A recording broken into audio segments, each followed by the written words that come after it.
안녕하세요. 혹시 아주 작은 씨앗 하나가 거대한 숲을 이룰 수 있다고 상상해 보신 적 있으세요?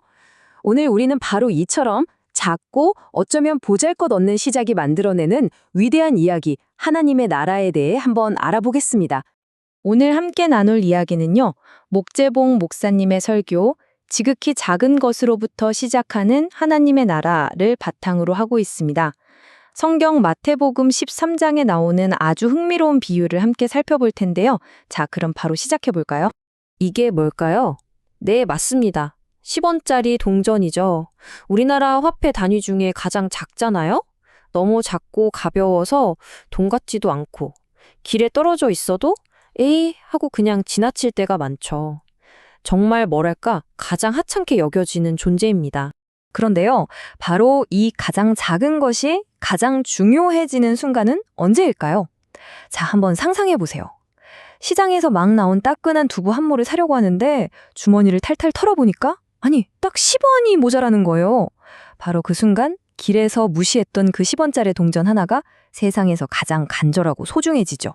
오늘 본문에서 예수님은 바로 그 10원짜리처럼 당시 사람들이 아주 하찮게 여겼던 두 가지를 통해서 하나님의 나라를 설명하십니다. 그게 뭐냐면 바로 겨자씨와 누룩입니다. 성경은 이렇게 이야기합니다. 천국은 마치 사람이 자기 밭에 갖다 심은 겨자씨 한 알 같다. 그건 모든 씨보다 작은 것이지만 자라면 어떤 풀보다도 커져서 나무가 되고 공중의 새들이 와서 그 가지에 깃들인다. 또 천국은 마치 여자가 가루 서말 속에 집어넣어서 전부 부풀게 한 누룩과 같다. 우리에겐 이게 그냥 작은 것이 크게 된다는 꽤 긍정적인 비유처럼 들리죠. 그런데 이 이야기를 처음 들었던 2000년 전 유대인들에게는요, 이건 정말 굉장히 충격적인 이야기였습니다. 그 이유를 알려면 당시의 문화적 배경을 살짝 들여다볼 필요가 있어요. 이 표를 한번 보세요. 정말 흥미롭지 않나요? 당시 유대인들이 기대했던 하나님 나라는 로마 제국을 무찌를 어마어마하고 강력한 제국, 또 아주 순수하고 거룩한 통치였어요. 그런데 예수님은 그걸 어디에 비유하셨죠? 첫째, 겨자.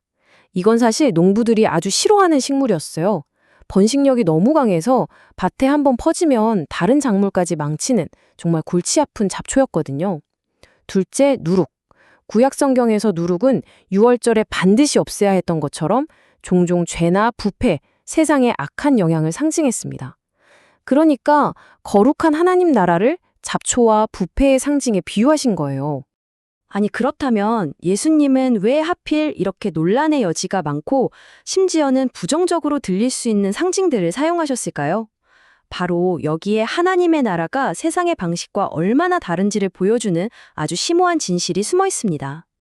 자, 이 두 가지 비유는 하나님 나라의 본질에 대한 세 가지 중요한 진리를 우리에게 보여주는데요. 첫째는요, 위대한 능력은 눈에 띄지 않는 아주 미미한 시작에서부터 흘러나온다는 겁니다. 세상이 주목하는 화려함이 아니라는 거죠.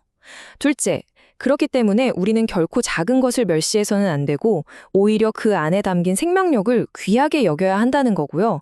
그리고 마지막 셋째, 바로 우리의 그 작은 행동 하나하나가 우리가 상상하는 것보다 훨씬 더 큰 신적인 계획의 일부가 된다는 놀라운 사실입니다. 그리고 이 두 비유는 하나님 나라의 두 가지 성장 방식을 정말 기가 막히게 보여줍니다. 겨자씨는 보이지도 않을 만큼 작은 씨앗이 모두가 볼 수 있는 거대한 나무로 자라는 눈에 보이는 외적인 양적 성장을 상징해요.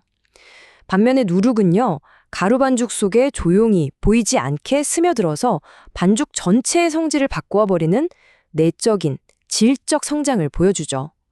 밖으로 커지는 힘, 그리고 안으로 성숙시키는 힘, 이 두 가지가 함께 일하는 겁니다. 이 겨자씨의 원리를 가장 잘 보여주는 역사적 사례가 바로 초대교회의 역사입니다. 서기 30년, 거대한 로마 제국의 변방 갈릴리에서 시작된 12명의 어부 출신 제자들. 정말 미미한 시작이었죠. 그들은 박해받고 멸시당했지만 그 작은 믿음의 씨앗은 불과 300여 년이 지나자 결국 로마 제국 전체를 뒤덮는 거대한 나무가 되었습니다. 정말 놀랍지 않습니까? 사도 바울은 이 원리를 이렇게 딱 요약했습니다. 하나님께서 세상의 미련한 것들을 택하사 지혜 있는 자들을 부끄럽게 하시고 세상의 약한 것들을 택하사 강한 것들을 부끄럽게 하려 하신다. 핵심이 바로 이거예요. 세상의 방식과는 정반대인 거죠. 그런데요, 이 겨자씨와 누룩의 원리가 단순히 과거의 이야기가 아닙니다. 바로 지금, 오늘날에도 아주 놀라운 방식으로 계속되고 있습니다. 그 생생한 증거를 현대 이란의 교회를 통해 볼 수 있습니다. 이 그래프 한번 보세요. 1979년 이슬람 혁명 당시에 이란 내의 기독교인은 약 500명으로 추산되었어요. 그런데 극심한 박해 속에서 2020년에는 그 수가 80만 명 이상으로 그야말로 폭발적으로 증가했습니다. 공식적인 교회가 아니라 가정에서 비밀리에 모이는 지하교회를 통해서 말이죠. 이란의 한 성도는 이렇게 기도했다고 합니다. 우리는 이 고통의 시간을 통해 주님을 더욱 친밀하게 알게 되었어요. 결국 사랑이 가장 큰 목소리이자 가장 강력한 증거입니다. 그들의 고통이 오히려 믿음을 더 깊고 진하게 만드는 보이지 않는 누룩이 된 것이죠. 또 다른 기도는 이렇습니다. 많은 이들이 종교와 정치의 공허한 약속에 지쳐있는 이때 사랑과 희망, 구원의 근원이신 주님의 임재가 이란에 느껴지도록 기도해 주세요.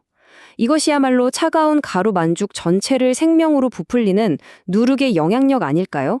로마의 초대교회 제자들처럼 이란의 그리스도인들도 작고 숨겨져 있으며 겉보기에는 아무 힘이 없는 것처럼 시작했습니다.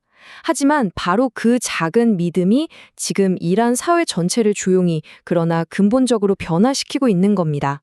자, 이 이야기는 바로 우리 각자의 이야기이기도 합니다. 신앙생활 속에서 혹은 직장과 가정에서 우리가 하는 작은 노력들이 너무나 하찮게 느껴질 때가 많죠. 나 한 사람이 정직하게 산다고, 친절을 베푼다고 세상이 뭐가 달라질까? 우리 모두가 한 번쯤은 해봤을 생각입니다. 그쵸?